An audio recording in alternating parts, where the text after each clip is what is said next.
ان اللہ لا یغفر ان یشرک بہ، پہلی مرتبہ بھی آیت یہاں آ گئی، یقیناً اللہ اسے ہرگز نہیں بخشے گا کہ اس کے ساتھ شرک کیا جائے، وَيَغْفِرُ مَا دُونَ ذَلِكَ لِمَن يَشَاءُ، ہاں اس سے کم تر جو کچھ ہوگا جس کے لیے چاہے گا بخش دے گا۔ یہ بھی کھلا لائسنس نہیں ہے کہ آپ سمجھیں باقی سب گناہ معاف ہو ہی جائیں گے، لیکن اس کی امید دلائی ہے کہ اللہ تعالیٰ باقی تمام گناہوں کے بغیر توبہ کے بھی معاف کرنے کا ایک امکان دے رہا ہے، لیکن یہ شرک جو ہے اس کے معاف ہونے کا کوئی امکان نہیں۔ وَمَن يُشْرِكْ بِاللَّهِ فَقَدِ افْتَرَىٰ اِثْمًا عَظِيمًا، اور جو اللہ تعالیٰ کے ساتھ شرک کرتا ہے اس نے تو بہت بڑا طوفان باندھا ہے۔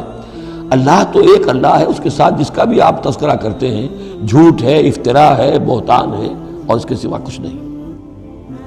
أَلَمْ تَرَ إِلَى الَّذِينَ يُزَكُّونَ أَنفُسَهُمْ، کیا تم نے دیکھا نہیں ان لوگوں کو جو اپنے آپ کو بہت اعلیٰ سمجھتے ہیں، پاک سمجھتے ہیں؟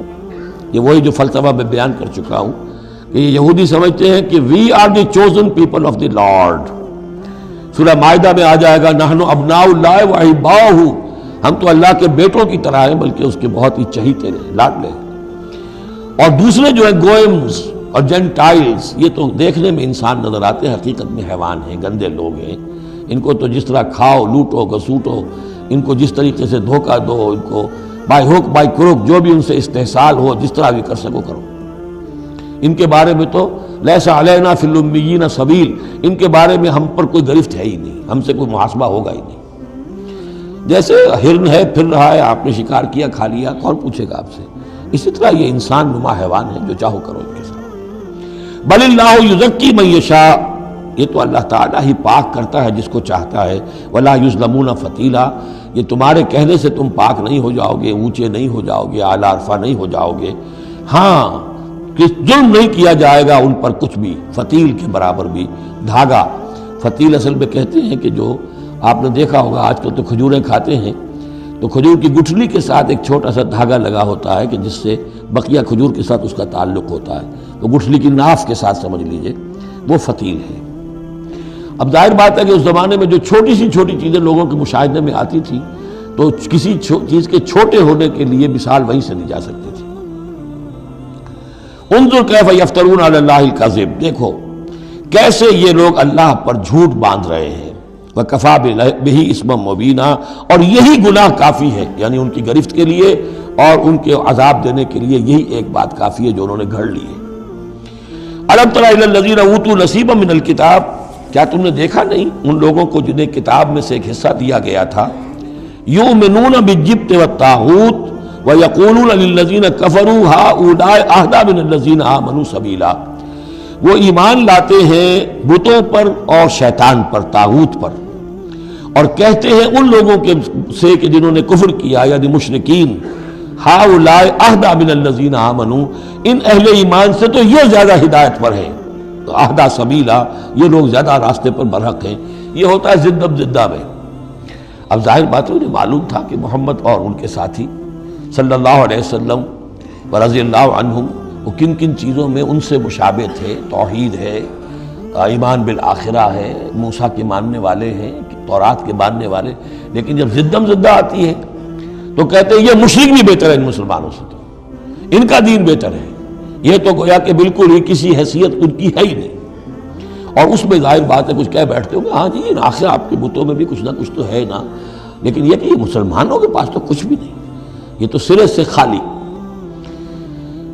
یؤمنون بالجبت والطاغوت ویقولون للذین کفروا هؤلاء اهدیٰ من الذین آمنوا سبیلا اولئک الذین لعنهم اللہ، یہ وہ لوگ ہیں جن پر اللہ نے لعنت فرما دی ہے۔ ومن یلعن اللہ فلن تجد له نصیرا، اور جس کو اللہ ہی نے لعنت کر دی ہو اب تم اس کے لیے کوئی مددگار نہیں پاؤ گے۔ ام لہم نصیب من الملک، کیا ان کا کوئی حصہ ہے اختیار میں، بادشاہت میں؟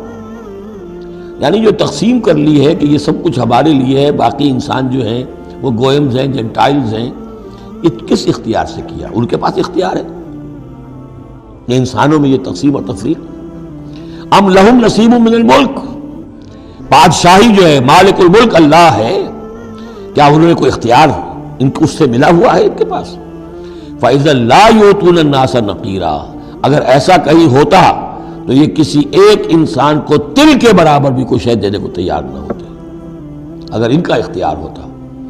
ام یحسدون الناس علی ما آتاہم اللہ من فضلہ، کیا یہ حسد کر رہے ہیں لوگوں سے اس پر کہ جو اللہ تعالیٰ نے انہیں اپنے فضل میں سے عطا کر دیا ہے؟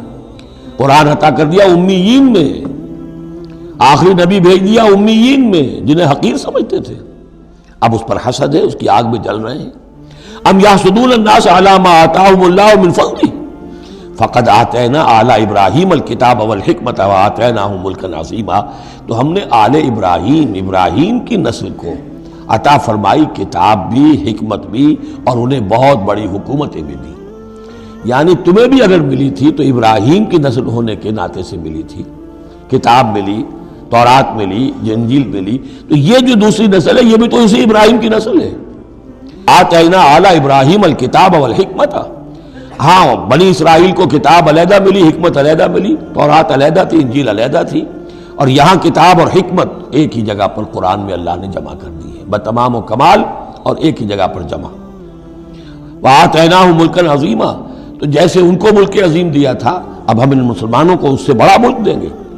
یہ سورہ نور میں مضمون آئے گا، لَيَسْتَخْلِفَنَّهُمْ فِي الْأَرْضِ كَمَا اسْتَخْلَفَ الَّذِينَ مِن قَبْلِهِمْ، ہم لازماً ان اہل ایمان کو دنیا میں وہ حکومت اور خلافت عطا کریں گے جیسے پہلوں کو عطا کی تھی۔